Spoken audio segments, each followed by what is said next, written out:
All right, welcome on back, everyone, to another episode of First CSP, the channel dedicated to bringing you the first Council Shorter patch issued from each council in Scouting America, both past and present. Today, we're going to take a look at Stanford Area 31 out of California. This council was originally chartered in 1940 and lasted up until 1994 when it merged with San Mateo to form Pacific Skyline. Now, in the more recent guides, you're going to find that all of the first issues are consolidated into a single T1 issue. However, if we go back to previous collecting guides, this used to be divided into two variations, the T1A and T1B. They are very similar with slight differences in sizing and some coloration. We do have examples of both to show you today, so let's head on over to the table to take a look at the T1A first issue with its black border, light blue background, black letters, brown mountains. This is measured 52 millimeters vertically and 133 millimeters horizontally. The main difference, again, as I said, will be size, and then they list the mountains on the T1Bs as dull brown as compared to brown on the T1A. Looking at the back here, we have a traditional gauze cloth backing.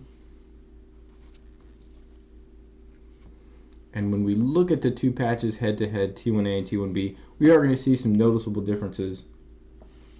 So let's take a look at the T1B. Unfortunately, our copy of the T1B is not the most pristine. It's actually, when we look at the back, a little moldy, so make sure you're washing your hands if you're touching this one. The description in the collecting guide is black border, light blue background, black letters, all the same as the T1A. Dull brown mountains, so they call these brown mountains, they call these dull brown. They look fairly similar as far as the coloration there. This only measures 50 by 127, so it's slightly shorter left to right. Let's see if we can get those to line up. Mostly because in this, if I can get this from not behind my head, there we go. Mostly because of this corner is a little more pointed. This one ends up going out to 133. These end up being the more rounded style, so it comes in at about 127. Not the largest of difference. I actually find one of the bigger differences between the two here to be the twill. So you get a much more grooved, rough twill grain on the T1A. This is more approximating a fairly smooth twill. You're also going to see some differences in the letter font styling. These letters in the T1B definitely seem to be taller top to bottom than you're going to find on the T1A. And then just the raw color. This is a darker blue with the rough twill, and this appears to be a bit more pale. And I don't think that that's fading, because most of this black still seems pretty true black. I don't think that this one faded out to a lighter blue. I think that is just the difference in the fabric. You're going to see some difference in appearance here with the clouds, etc. Taking a look at the back of this one is not all that informative because it is pretty damaged. As I said, I do believe that's a lot of mold. You keep this pretty well confined when it's not out.